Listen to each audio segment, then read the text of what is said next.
हुआ विचार मौत नियराई बोला पंडित के नहुआ विचार मौत नियराई बोला पंडित के नहुआ विचार मौत नियराई।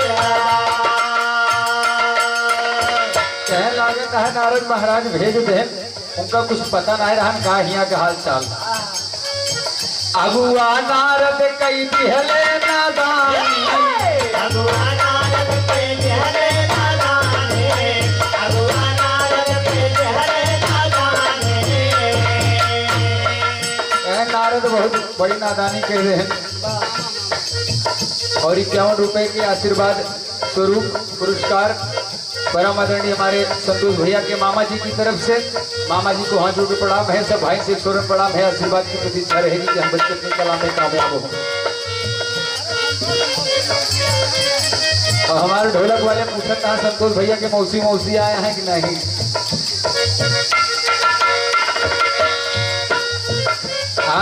अगुआ नारद जी कई दिहले नादान अगुआ नारद के दिहले नादानी अगुआ नारद के दिहले नादानी।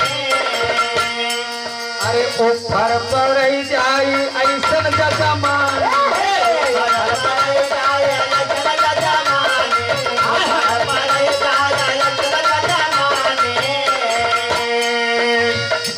महाराज अब चली ही यहाँ से। नारद की लागत है कुछ पता ना रहा ना, वो भाई पर जाए जजमानी। अब पहले चलिए अपन प्राण बचाई।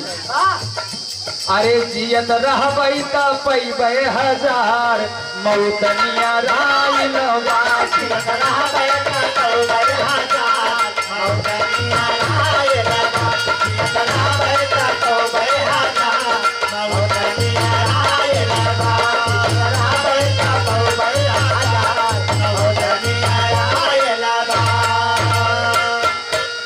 कहन अगर जियत रहा तो जजमानी बहुत मिले। अब चली भाग चली दोनों जने।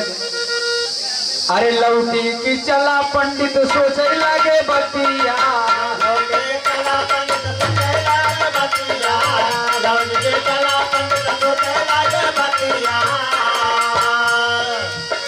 अरे नौआ कपारे पे के फेंकलस परतिया नौआ कपारे पे फेंकलस परतिया नौआ कपारे पे फेंकलस परतिया।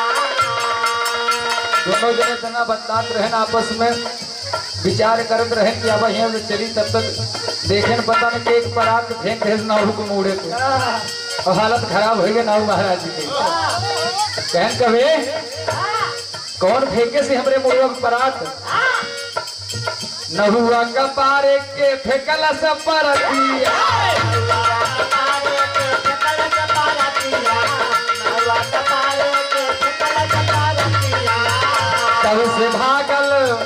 तब से भागल पतैया के झार मौत नियर तब से भागल पतैया के झार मौत नियराई तब से भागल पतैया के झार मौत नियराई अरे जिया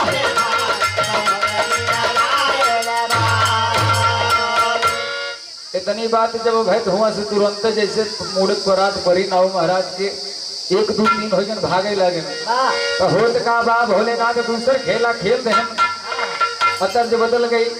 तर्ज जो है बा अरे कहवा से आवेला बाबा के तिथि लावा हो बाबा के तिथि लावा हो बाबा के तिथि लावा हो। अरे कहवा से आवेला मैना हल्का ड्राइवर।